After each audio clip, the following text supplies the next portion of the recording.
अध्याय 3 कर्मयोग। श्लोक 1। ज्ञान योग और कर्मयोग के अनुसार अनासक्त भाव से नियत कर्म करने की श्रेष्ठता का निरूपण। अर्जुन उवाच ज्यायसी चेत कर्मणस्ते मता बुद्धिर्जनार्दन तत्किं कर्मणि घोरे मां नियोजसी केशव। अर्जुन बोले, हे जनार्दन, यदि आपको कर्म की अपेक्षा ज्ञान श्रेष्ठ मान्य है तो फिर हे केशव, मुझे भयंकर कर्म में क्यों लगाते हैं। श्लोक 2। व्यामिश्रेणे वाक्येन बुद्धि मोह्यसीव में तदेकं वद निश्चित्य येन श्रेयोहमाप्नुया। आप मिले हुए से वचनों से मेरी बुद्धि को मानो मोहित कर रहे हैं, इसलिए उस एक बात को निश्चित करके कहिए जिससे मैं कल्याण को प्राप्त हो जाऊं। श्लोक 3। श्री भगवान उवाच लोकेस्मिन् द्विविधा निष्ठा पुरा प्रोक्ता मयानघ ज्ञान योगेन सांख्याना कर्मयोगेन योगिना। श्री भगवान बोले, हे निष्पा, इस लोक में 2 प्रकार की निष्ठा मेरे द्वारा पहले कही गई है।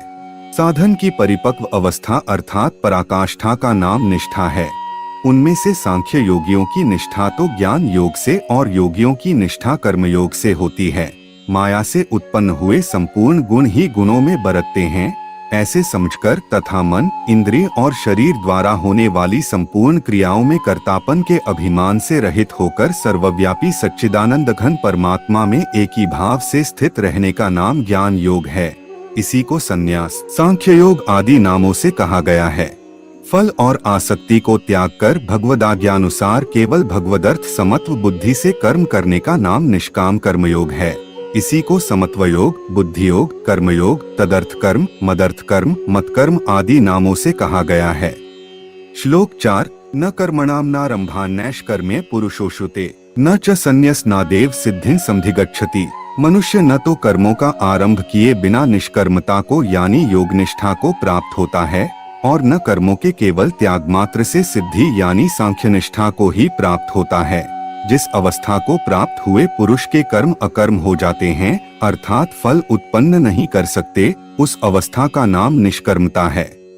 श्लोक 5। न ही कश्चित् क्षणमपि जातु तिष्ठत्य कर्मकृत कार्यते ह्यवशः कर्म सर्वः प्रकृतिजैर्गुणैः। निःसंदेह कोई भी मनुष्य किसी भी काल में क्षण मात्र भी बिना कर्म किए नहीं रहता, क्योंकि सारा मनुष्य समुदाय प्रकृति जनित गुणों द्वारा परवश हुआ कर्म करने के लिए बाध्य किया जाता है। श्लोक 6।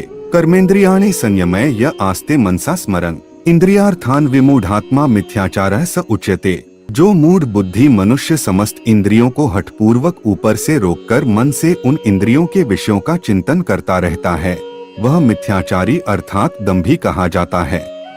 श्लोक 7। यस्त्विन्द्रियाणि मनसा नियम्यार्भतेर्जुन कर्मेन्द्रियः कर्मयोगमसक्तः स विशिष्यते।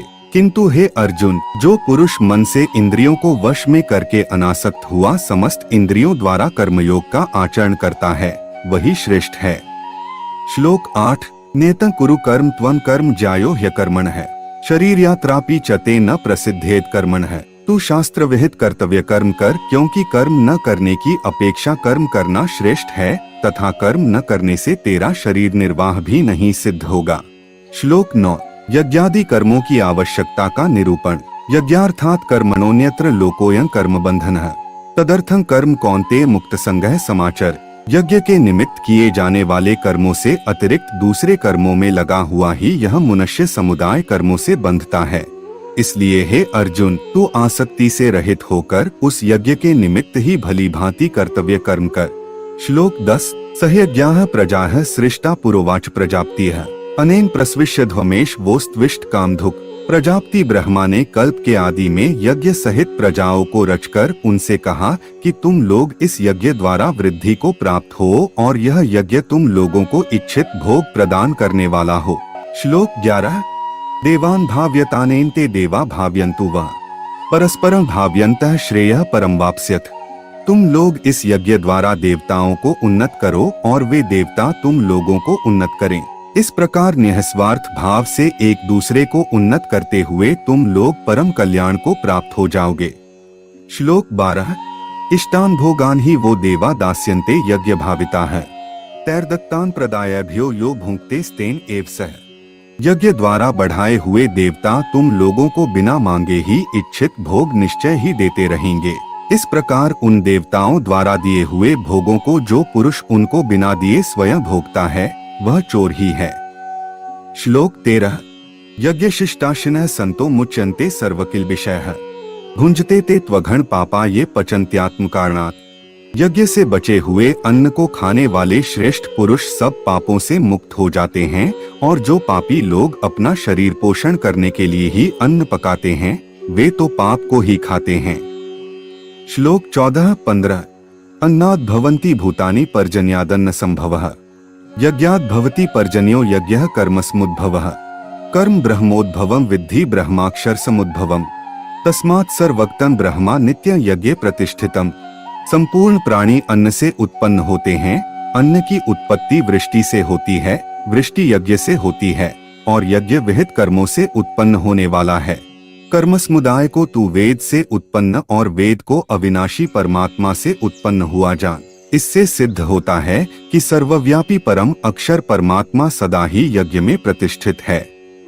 श्लोक 16 एवं प्रवर्तितम चक्रं नानुवर्तयति ह्यः अघायुरिंद्रियारामो मोघ पार्थ सजीवति।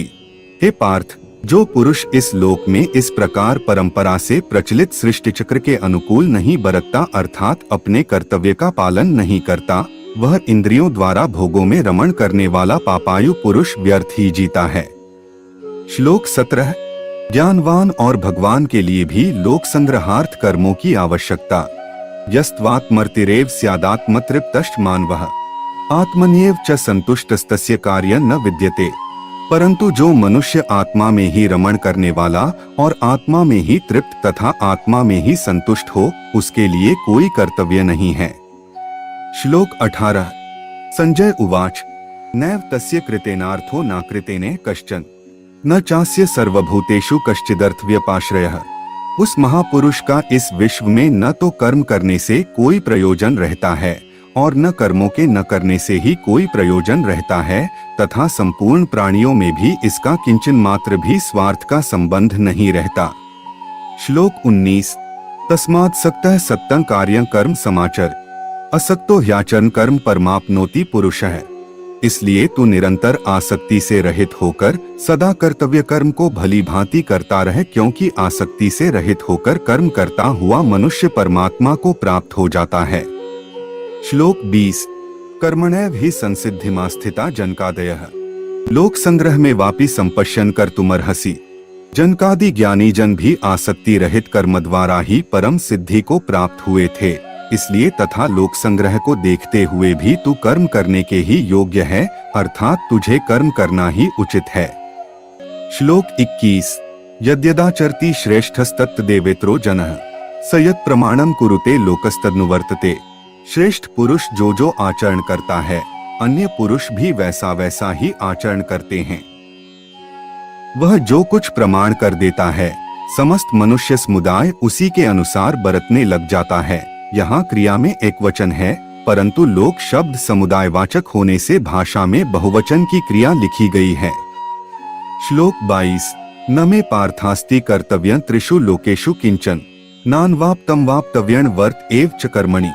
हे अर्जुन, मुझे इन तीनों लोकों में न तो कुछ कर्तव्य है और न कोई भी प्राप्त करने योग्य वस्तु अप्राप्त है, तो भी मैं कर्म में ही बरतता हूँ। श्लोक 23 यदि ह्यः न वर्तेयं जातु कर्मण्यतन्द्रितः मम वर्तमानुवर्तन्ते मनुष्याः पार्थ सर्वशः। क्योंकि हे पार्थ, यदि कदाचित मैं सावधान होकर कर्मों में न बरतूं तो बड़ी हानि हो जाए, क्योंकि मनुष्य सब प्रकार से मेरे ही मार्ग का अनुसरण करते हैं। श्लोक 24 यदि उत्सीदेवरिमे लोका न कुर्या कर्म चेदहम संकरस्य च कर्ता स्यामुपहन्यामिमाः प्रजाः। इसलिए यदि मैं कर्म न करूं तो ये सब मनुष्य नष्ट भ्रष्ट हो जाए और मैं संकर्ता का करने वाला हो तथा इस समस्त प्रजा को नष्ट करने वाला बनूं। श्लोक 25 अज्ञानी और ज्ञानवान के लक्षण तथा रागद्वेष से रहित होकर कर्म करने के लिए प्रेरणा। सक्ताः कर्मण्य विद्वांसो यथा कुर्वन्ति भारत कुर्याद् विद्वांस तथा सक्तश्चिकीर्षुर लोक संग्रहें। हे भारत, कर्म में आसक्त हुए अज्ञानी जन जिस प्रकार कर्म करते हैं, आसक्तिरहित विद्वान भी लोक संग्रह करना चाहता हुआ उसी प्रकार कर्म करे। श्लोक 26 न बुद्धिभेदम जनेद ज्ञाना कर्मस्निग्ना जोषेत सर्व कर्माणि विद्वान युक्तः समाचरन् परमात्मा के स्वरूप में अटल स्थित हुए ज्ञानी पुरुष को चाहिए कि वह शास्त्र विहित कर्मों में आसक्ति वाले अज्ञानियों की बुद्धि में भ्रम अर्थात कर्मों में अश्रद्धा उत्पन्न न करे, किंतु स्वयं शास्त्र विहित समस्त कर्म भली भांति करता हुआ उनसे भी वैसे ही करवाएं। श्लोक 27। प्रकृतेः क्रियमाणानि गुणैः कर्माणि सर्वशः अहंकार विमूढ़ात्मा कर्ताहमिति मन्यते। वास्तव में संपूर्ण कर्म सब प्रकार से प्रकृति के गुणों द्वारा किए जाते हैं, तो भी जिसका अंतःकरण अहंकार से मोहित हो रहा है, ऐसा अज्ञानी मैं करता हूँ ऐसा मानता है। श्लोक 28। तत्त्ववित्तु महाबाहो गुणकर्म विभाग्यो है गुणा गुणेषु वर्तन्त इति मत्वा न सज्जते। परंतु हे महाबाहो, गुण विभाग और कर्म विभाग के तत्व को जानने वाला ज्ञान योगी संपूर्ण गुण ही गुणों में बरत रहे हैं ऐसा समझकर उनमें आसक्त नहीं होता। त्रिगुणात्मक माया के कार्य रूप 5 महाभूत और मन, बुद्धि, अहंकार तथा 5 ज्ञानेंद्रिया, 5 कर्मेंद्रिया और शब्दादि 5 विषय, इन सबके समुदाय का नाम गुण विभाग है और इनकी परस्पर की चेष्टाओं का नाम कर्म विभाग है। उपर्युक्त गुण विभाग और कर्म विभाग से आत्मा को पृथक अर्थात निर्लेप जानना ही इनका तत्व जानना है। श्लोक 29। प्रकृतेर्गुण सम्मूढ़ाः सज्जन्ते गुणकर्मसु तानकृत्स्नविदो मंदानकृत्स्नविन्न विचाल्येत। प्रकृति के गुणों से अत्यंत मोहित हुए मनुष्य गुणों में और कर्मों में आसक्त रहते हैं। उन पूर्णतया न समझने वाले मंदबुद्धि अज्ञानियों को पूर्णतया जानने वाला ज्ञानी विचलित न करे। श्लोक 30। मयि सर्वाणि कर्माणि सन्न्यस्याध्यात्मचेतसा निराशीर्निर्ममो भूत्वा युध्यस् विगतज्वरः। मुझ अंतर्यामी परमात्मा में लगे हुए चित्त द्वारा संपूर्ण कर्मों को मुझ में अर्पण करके आशारहित, ममतारहित और संतापरहित होकर युद्ध कर। श्लोक 31। ये में मतमिदं नित्यं नुतिष्ठन्ति मानवा है श्रद्धावंतों सुयंतो मुच्यन्ते तेति कर्मभिः। जो कोई मनुष्य दोष दृष्टि से रहित और श्रद्धायुक्त होकर मेरे इस मत का सदा अनुसरण करते हैं, वे भी संपूर्ण कर्मों से छूट जाते हैं। श्लोक 32। ये त्वेतद्भ्यसूयन्तो नानुतिष्ठन्ति मे मतम् सर्वज्ञान विमूढ़ांस्तान् विद्धि नष्टांचेतसः। परंतु जो मनुष्य मुझ में दोषारोपण करते हुए मेरे इस मत के अनुसार नहीं चलते हैं, उन मूर्खों को तू संपूर्ण ज्ञानों में मोहित और नष्ट हुए ही समझ। श्लोक 33। सदृशं चेष्टते स्वस्याः प्रकृतेर्ज्ञानवानपि प्रकृति यान्ति भूतानि निग्रह की करिष्यति। सभी प्राणी प्रकृति को प्राप्त होते हैं अर्थात अपने स्वभाव के परवश हुए कर्म करते हैं। ज्ञानवान भी अपनी प्रकृति के अनुसार चेष्टा करता है, फिर इसमें किसी का हठ क्या करेगा। श्लोक 34। इंद्रियस्येन्द्रियस्यार्थे रागद्वेषौ व्यवस्थितौ तयोर्न वशमागच्छेत्तौ ह्यस्य परिपन्थिनौ। इंद्रिय के अर्थ में अर्थात प्रत्येक इंद्रिय के विषय में राग और द्वेष छिपे हुए स्थित हैं। मनुष्य को उन दोनों के वश में नहीं होना चाहिए, क्योंकि वे दोनों ही इसके कल्याण मार्ग में विघ्न करने वाले महान शत्रु हैं। श्लोक 35। श्रेयान् स्वधर्मो विगुणः परधर्मात् स्वनुष्ठितात् स्वधर्मे निधनं श्रेयः परधर्मो भयावहः। अच्छी प्रकार आचरण में लाए हुए दूसरे के धर्म से गुण रहित भी अपना धर्म अति उत्तम है।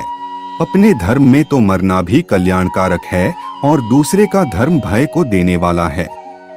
श्लोक 36। काम के निरोध का विषय।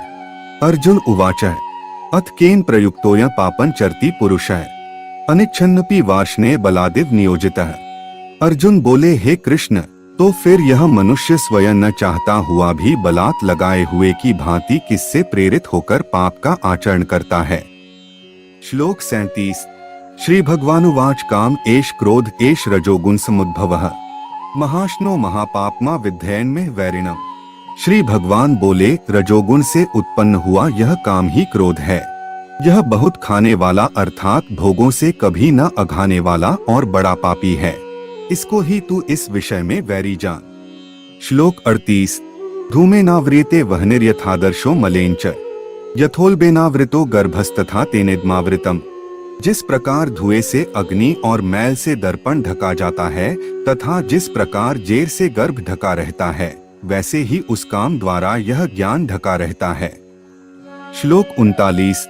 आवृतं ज्ञान में तेन ज्ञानिनो नित्य वैरिणा कामरूपेण कौन्ते दुष्पूरेणान लेंच और हे अर्जुन, इस अग्नि के समान कभी न पूर्ण होने वाले काम रूप ज्ञानियों के नित्य वैरी द्वारा मनुष्य का ज्ञान ढका हुआ है। श्लोक 40। इंद्रियाणि मनो बुद्धिरस्याधिष्ठान मुच्यते एतैर्विमोह्य त्येष ज्ञानमावृत्य देहिनम्। इंद्रिया, मन और बुद्धि ये सब इसके वासस्थान कहे जाते हैं। यह काम इन मन, बुद्धि और इंद्रियों द्वारा ही ज्ञान को आच्छादित करके जीवात्मा को मोहित करता है। श्लोक 41।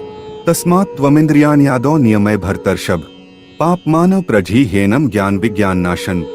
इसलिए हे अर्जुन, तू पहले इंद्रियों को वश में करके इस ज्ञान और विज्ञान का नाश करने वाले महान पापी काम को अवश्य ही बलपूर्वक मार डाल। श्लोक 42। इंद्रियाणि पराण्याहुरिन्द्रियेभ्यः परं मनः मनसस्तु परा बुद्धिर्यो बुद्धेः परस्तु सः। इंद्रियों को स्थूल शरीर से पर यानी श्रेष्ठ, बलवान और सूक्ष्म कहते हैं। इन इंद्रियों से पर मन है, मन से भी पर बुद्धि है, और जो बुद्धि से भी अत्यंत पर है वह आत्मा है। श्लोक 43। एवं बुद्धेः परं बुद्धवा संस्तभ्यात्मात्मना जहि शत्रु महाबाहो कामरूपं दुरासदम्। इस प्रकार बुद्धि से पर अर्थात सूक्ष्म, बलवान और अत्यंत श्रेष्ठ आत्मा को जानकर और बुद्धि द्वारा मन को वश में करके हे महाबाहो, तू इस कामरूप दुर्जय शत्रु को मार डाल। तत्सदिति श्रीमद्भगवद्गीतासु उपनिषत्सु ब्रह्म विद्यायां योग शास्त्रे श्री कृष्णार्जुन संवादे कर्मयोगो नाम तृतीयोऽध्यायः।